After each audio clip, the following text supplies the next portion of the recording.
Japanese.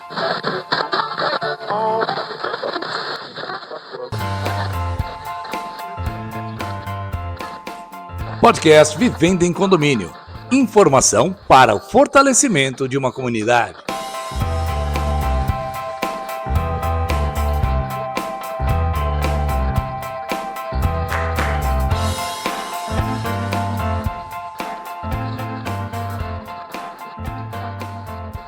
Olá, seja bem-vindo ao Vivendo em Condomínio. Eu sou o professor Ricardo Conceição e nesse áudio quero convidar você para refletir comigo sobre a função do síndico. Vamos falar sobre a figura que é central na vida de todo e qualquer condomínio, o síndico. Você já parou para pensar quem é essa pessoa que decide assumir tanta responsabilidade? Porque o síndico não é dono do condomínio, tampouco um empregado que deve satisfação a cada um dos moradores de forma individual. O síndico é um representante, ele age em nome de todos. Ele é um guardião dos interesses coletivos. Eu separei aqui o que diz a Lei 10.406 sobre o que compete ao síndico. Então, lá no artigo 1348 do Código Civil, diz o seguinte: compete ao síndico, 2 pontos. Primeiro, convocar a Assembleia dos Condôminos. E condômino é diferente de morador. Condômino é o proprietário. Tá? A gente vai falar mais sobre isso em outros momentos. Segundo, representar ativa e passivamente o condomínio, praticando em juízo ou fora dele os atos necessários à defesa dos interesses comuns. Terceiro, dar imediato conhecimento à Assembleia da existência de procedimentos judiciais ou administrativos de interesse do condomínio. Quarto, cumprir e fazer cumprir a convenção, o regulamento interno e as determinações da Assembleia. Você participa das assembleias? Sigamos. Quinto, diligenciar a conservação e a guarda das partes comuns e zelar pela prestação dos serviços que interessam aos possuidores. Sexto, elaborar o orçamento da receita e das despesas relativas a cada ano. Sétimo, cobrar dos condôminos as suas contribuições, bem como impor e cobrar as multas devidas. Então, o síndico não cobra o inadimplente porque ele quer, está na lei, está cumprindo a função dele. Oitavo, prestar contas à Assembleia anualmente e quando exigidas. Nono, realizar o seguro da edificação. Parágrafo 1º. Poderá a Assembleia investir outra pessoa no lugar do síndico em poderes de representação.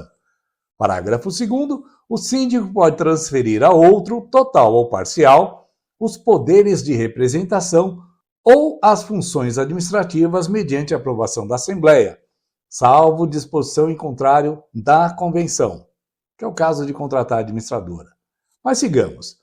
Além dessas funções, o síndico deve cumprir a convenção do condomínio e as decisões que foram tomadas em assembleia. Portanto, ele não está lá para realizar a vontade de um morador de um condômino, mas sim para dar a voz e forma ao que a comunidade decidiu em conjunto. Ele é, na verdade, de certa forma, um mediador, uma ponte entre os moradores e o que foi determinado como melhor para todos em assembleia. E há algo importante que muitos não sabem. Cada condomínio pode ter atribuições adicionais na sua convenção, além daquela que está prevista na lei. Portanto, é fundamental que você, que o síndico, que todos os moradores conheçam bem o que está escrito nos documentos que regem a vida em condomínio. A lei, a convenção, o regulamento interno e as principais decisões tomadas em assembleia. Agora, vamos além das atribuições formais e falar sobre a pessoa do síndico. Sim, porque síndico é, antes de tudo, um morador como qualquer outro, como eu, como você. Ele não está ali porque quer ter poder, ser o dono do condomínio, mas porque em algum momento ele decidiu contribuir para o bem maior. Tá bom, eu sei que tem gente que quer ser síndico para mostrar poder, mas não é o caso.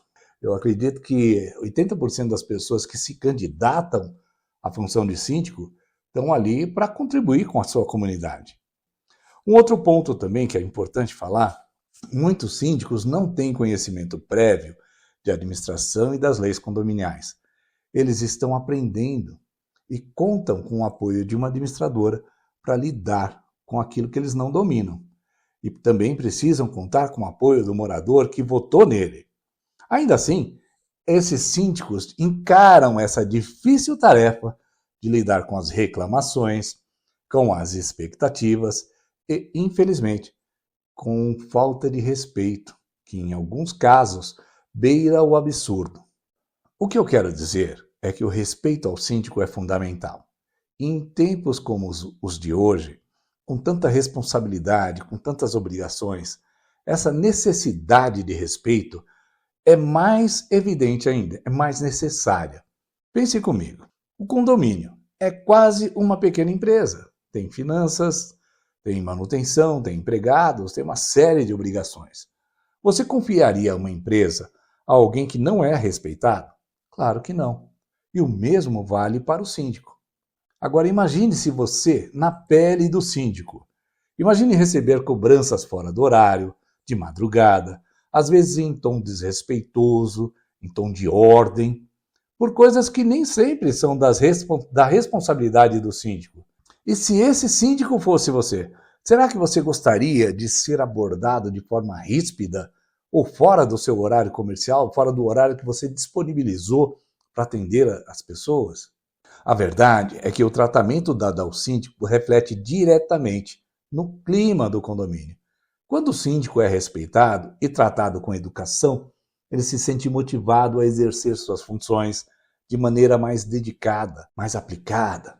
Por outro lado, em condomínios onde o síndico é maltratado, não é raro ver processos judiciais, custos adicionais e até mesmo renúncia. E quando o síndico renuncia, a comunidade se vê sem liderança. Muitas vezes sem ter quem assuma o seu lugar. E aí, o que vai acontecer, num caso desse, é você precisar contratar um síndico profissional.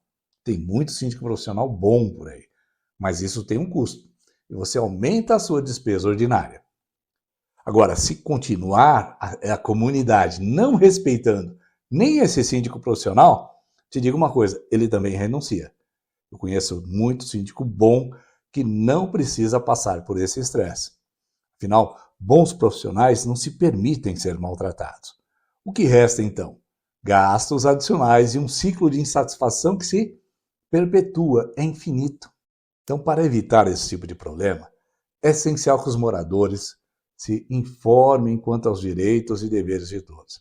Conhecer a Lei 4.591, lá de 66, conhecer o capítulo 7 do Código Civil, a convenção do seu condomínio, cada condomínio tem uma convenção diferente, o seu regulamento interno, tudo isso é importante para uma boa convivência. Quando sabemos exatamente o que cabe a cada um, evitamos cobranças injustas e mantemos o respeito necessário para que o condomínio funcione de maneira harmoniosa. E mais, lembre-se que, ao tratar com o síndico, seja ele um voluntário ou um profissional, a educação e a cordialidade são fundamentais. Aliás, o respeito e a consideração são a base de qualquer relação. É uma base saudável para qualquer relação. Isso vale sim para a relação com o síndico. E para finalizar esse nosso áudio, eu quero deixar uma reflexão. Se você está insatisfeito com algo, antes de cobrar o síndico, pergunte-se: eu participo das assembleias? Eu conheço as regras do meu condomínio? Será que as minhas expectativas são realistas e estão de acordo com as funções do síndico? E por fim, não dê espaço para vizinhos que tumultuam e propagam a desordem. Em vez disso, seja você a força de equilíbrio e respeito da sua comunidade. Não precisa afrontar, mas também não precisa dar lenha para a fogueira. Seja parte da solução e não do problema. Com conhecimento e respeito, podemos fazer nosso condomínio um lugar melhor para todos. Uma comunidade unida nunca estará livre de problemas, mas certamente estará mais fortalecida para enfrentá-los. Um forte abraço, sucesso e até mais!